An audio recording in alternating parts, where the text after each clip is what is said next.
Aunt Lucy was also she was all, I don't know what it was with these older people. They were not the nicest necessarily. I mean, I'm sure they had their wonderful moments. When Tom was born, 1968, she was asked to keep an eye on us while my dad went to work. So she came and lived with us, and while she was living with us, she decided to make her very famous rice pudding. Okay, you can look up rice pudding somewhere else, but Aunt Lucy made rice pudding constantly. So she was of a mood to make rice pudding while her soap operas were on. So I was out playing in the backyard. She called me over. Jimmy, you don't have any rice. We didn't always have rice in the house. We didn't have rice, so I had to go to the store and get her some rice. Berleu's food market was about half a mile away, which means to get there and back was a 1 mile trip. So she sent me to the store to get rice, and I got rice, and I came back and gave her the rice and went back out to play again. A few minutes later, Jimmy, you don't have any milk. She sent me to the store to buy milk. I went to the store, got the milk, came back, went back to play. A few minutes later, Jimmy. And so it would go as she went down the list of ingredients. One at a time, she sent me to the store to get the ingredients to make rice pudding.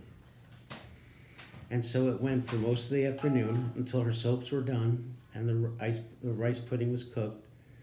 And I was exhausted from logging probably about 10 miles back and forth to the store. It took a while for me to decide, no, I'm just taking the bike, because she's just going to keep sending me to the store.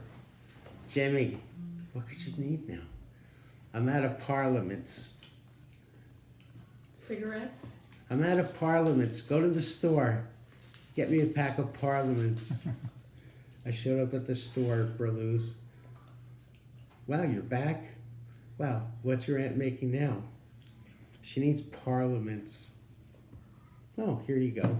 At the time, they didn't worry about carding me. They knew that it wasn't for me. I'd never tried buying cigarettes from them. But I brought her Parliaments home so she could enjoy a smoke after the hard work of putting in rice pudding while I laid, on the picnic table in the backyard. So was she married?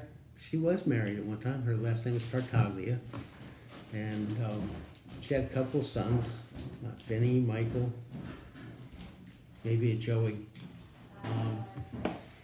One of them, I think Michael Tartaglia, died with the dissecting aortic aneurysm, which was, it works very quickly. It splits your aorta down the middle and kills you within a few minutes. So I'm sure he went very painfully, very quickly. Vinny Tartaglia had worked for many years on the road crews and the Beltway around Washington, D.C., putting down new blacktop and just finishing when it was time to tear up the next, just keep going round and round the Beltway around the city, and it was always time to put down a new road, so he had a nice contract to keep making that Beltway. I'm not sure what Joey did, but Aunt Lucy lived in New Rochelle. Okay, so Aunt Rosie would come down. Not Aunt Rosie, Aunt Lucy, sorry, would come down. She lived in New Rochelle. She would come down to make tomatoes with the family. So when she was done making tomatoes, she'd have to get back to New Rochelle. So when it's time to take her back to New Rochelle, it could not be as simple as just throw her in a car with her tomatoes and take her back to New Rochelle. So because we had a Volkswagen minivan, microbus, get in the Volkswagen, and Grandma and Grandpa and Aunt Lucy would be in the middle seat, the middle row. Her tomatoes would get stuffed under the middle seat bench. We'd throw kids into the back, in the back storage compartment, in the back row, and wherever her suitcases were, and stuff everybody into the van, and putt our way from Keyport up to New Rochelle. Putt. There's 88 horsepower in one of those Volkswagen engines, and putt. You go up and cars are passing. Dad, they're passing you. Everybody's passing you. I know they're passing me. And, you know, finally he passed someone and we'd all cheer, yay, he passed someone, very good. And so we make our way up to New Rochelle. She lived on Sickle Avenue. At the bottom of the hill, she had this big, beautiful Victorian home, like a multi-family house, had this turret. You could go up the turret and look around because it was like at the top of the hill. So you had this beautiful panoramic view. The best thing to see though from that turret was look down Sickle Avenue. Right at the bottom of Sickle Avenue was a Carvel store. Soft ice cream. Good stuff. Not as good as Mr. Softy, but pretty good. So she had one of these a basement with, you know, lots of compartments. She had people who lived in her house, people who boarded her in her house.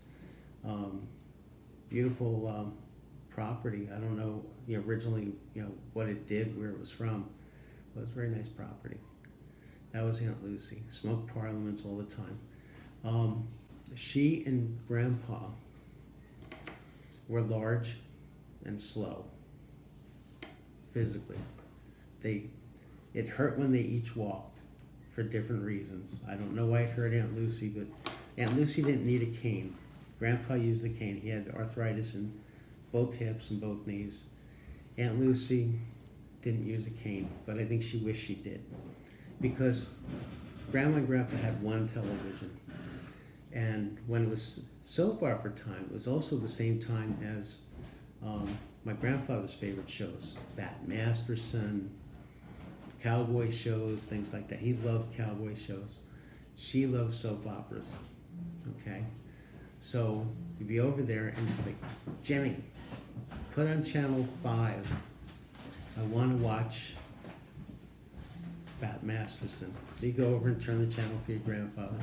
No, Jimmy, put on channel 2 for As the World Turns. But he just wanted that Grandpa would start cursing at her in Italian.